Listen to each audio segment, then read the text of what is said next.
Bienvenue à notre podcast sur l'assurance dommages ouvrages, ce module de formation réglementaire complet pour les courtiers. On va explorer la structure du cours, son évolution historique et les enjeux actuels pour ce marché. Oui, absolument. C'est vraiment un sujet dense, non? On parle de tout, des origines remontant jusqu'au Code civil de 1804, jusqu'aux évolutions jurisprudentielles récentes, comme celles de 2024 et 2025, n'est-ce pas? Exactement. C'est un parcours historique fascinant. Le cours commence avec une introduction générale qui pose les fondations de l'assurance dommages ouvrages. Il montre comment la loi Spinetta de 1978 a transformé le système en séparant l'indemnisation de la recherche des responsabilités. Mhm, c'est impressionnant. Et on voit aussi que le cours est découpé en plusieurs parties, non? Ça va de la partie sur les fondements historiques à ceux sur l'architecture juridique et réglementaire contemporaine, puis aux obligations des courtiers et la gestion des sinistres, et même des cas pratiques. Oui, exactement. C'est une approche très modulée. Par exemple, la première partie détaille l'évolution historique du système, en retraçant comment on est passé d'une responsabilité purement décennale, issue du Code civil, à un système plus sophistiqué, avec l'assurance dommages ouvrages, qui préfinance les réparations. Vraiment intéressant. Ce qui me frappe, c'est aussi le développement du cours sur les évolutions réglementaires et jurisprudentielles. On voit que depuis 2005, la garantie décennale s'étend même aux équipements indissociables. Et puis, il y a tout ce qui se passe dans les arrêts récents, comme celui du 21 mars 2024, concernant le remplacement d'équipements. Est-ce que tu penses que ça complique beaucoup la tâche des courtiers? Oh, effectivement, ça complexifie considérablement le métier. Les courtiers doivent être, disons, ultra vigilants, non seulement sur la conformité réglementaire, mais aussi sur les implications pratiques des décisions de justice. L'arrêt du 21 mars 2024, par exemple, a fait un revirement majeur, excluant certains équipements de la garantie décennale pour les faire relever d'une responsabilité contractuelle ordinaire. Oui, c'est un changement majeur. Il y a un point qui m'interpelle aussi, c'est le défi de la concentration du marché. Le cours mentionne que seulement 27 du marché est en assurance dommage ouvrage et 73 en responsabilité civile décennale. Ça montre une situation de quasi-monopole chez certains assureurs français comme SMA BTP ou AXA. Tu ne trouves pas? C'est effectivement un point crucial. Cette répartition illustre le maillage des garanties dans le secteur, et ça met en lumière la nécessité pour les courtiers de forger des partenariats solides. Ils doivent non seulement être des experts techniques, mais aussi hmm, des négociateurs aguerris pour obtenir de bonnes conditions pour leurs Exact, c'est clients. tout un art. Parlons aussi des défis en termes de sinistralité. Les données montrent un taux de sinistralité de 98,1 pour dommages ouvrages et 129,6 pour la responsabilité décennale. C'est impressionnant, non? Oui, IA. Ces chiffres révèlent bien la tension du secteur. Ils expliquent pourquoi les assureurs deviennent de plus en plus sélectifs et pourquoi le système est constamment affiné, que ce soit par l'évolution de la réglementation ou par la jurisprudence. C'est un équilibre entre protection des maîtres d'ouvrage et viabilité financière des assureurs. Absolument. Je remarque aussi que le cours insiste sur l'importance de la due diligence, euh, sur la vérification de la solidité financière des assureurs. C'est une leçon cruciale, surtout avec les exemples comme celui d'Elite Insurance en 2020. Exactement. Et ce cas d'élite Insurance est un vrai cas d'école. On y apprend que des tarifs trop agressifs combinés à une surveillance insuffisante peuvent conduire à des défaillances massives. Les courtiers doivent absolument effectuer des vérifications très poussées, analyser les comptes, examiner les notations financières et surtout communiquer clairement avec leurs clients sur les risques potentiels. Oui, c'est fondamental pour éviter de fausses sécurités. Certes, mais je me demande, ne penses-tu pas parfois que cette surcharge d'exigence et de contrôle pourrait détourner certains courtiers de leur cœur de métier? Il y a un équilibre à trouver ici, non? Oui, c'est un bon point que tu soulèves. Il y a hmm, un risque de surcharge administrative, mais en réalité, c'est ce qui permet de garantir la qualité du conseil. La documentation écrite, la traçabilité des conseils et les procédures de contrôle servent à protéger à la fois le client et le courtier. Donc, même si c'est exigeant, Ça crée une confiance indispensable dans le secteur. Exactement, la transparence renforce la crédibilité, n'est-ce pas? En parlant de transparence, le cours aborde aussi la transposition de la directive sur la distribution d'assurance, DDA, qui impose aux intermédiaires une information détaillée sur leur rémunération. C'est un enjeu stratégique pour renforcer la relation de confiance avec les clients. Oui, c'est un changement majeur.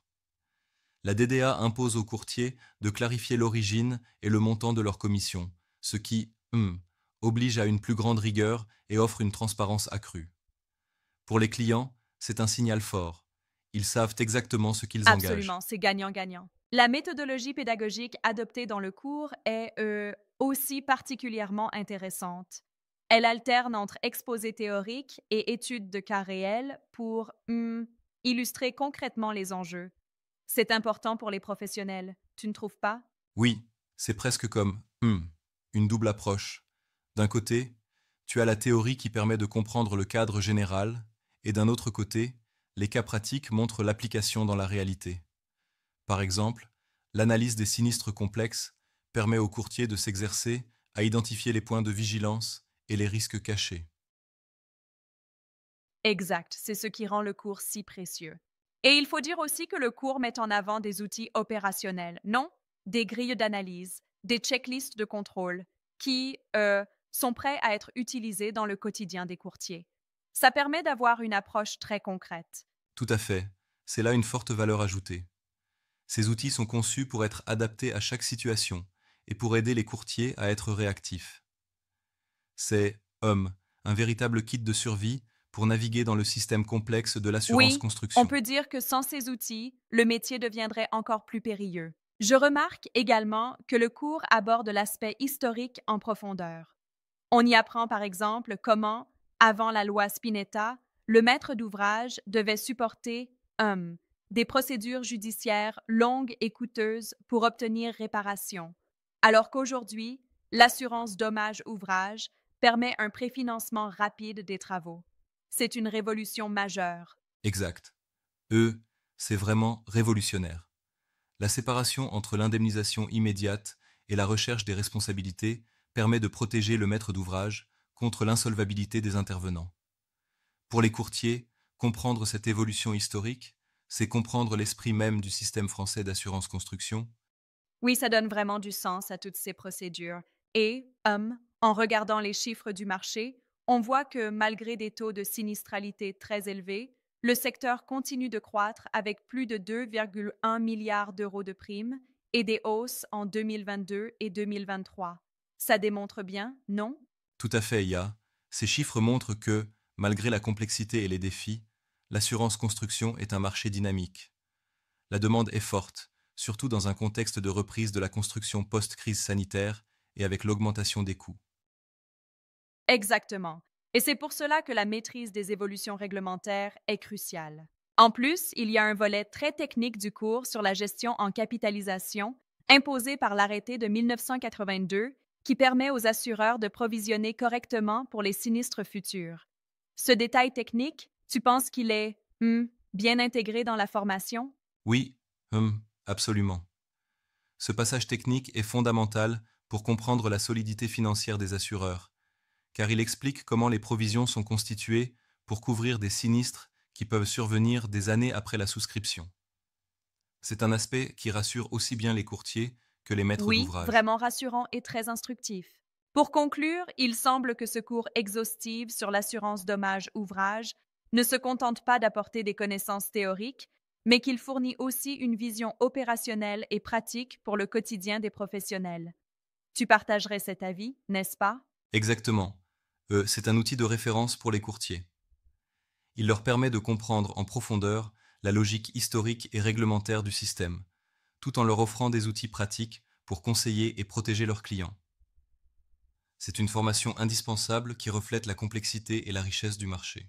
Ça fait sens, vraiment excellent point de vue. Avant de finir, un petit mot sur l'importance de la mise à jour continue. Le cours insiste sur l'idée que, même avec toutes ces connaissances, la veille jurisprudentielle et réglementaire reste indispensable. Ne penses-tu pas que c'est une des clés du succès pour les courtiers aujourd'hui? Oh, tout à fait. Dans un domaine en constante évolution, Rester informé des dernières jurisprudences, comme les arrêts de 2024 ou les prévisions pour 2025, est essentiel. Ça permet aux courtiers de s'adapter, d'anticiper les évolutions et de proposer des conseils toujours en phase avec la réalité du marché. Oui, c'est la clé pour éviter les mauvaises surprises. En résumé, ce cours sur l'assurance dommage ouvrage est un outil complet qui transforme le simple rôle d'intermédiaire en véritable expertise technique.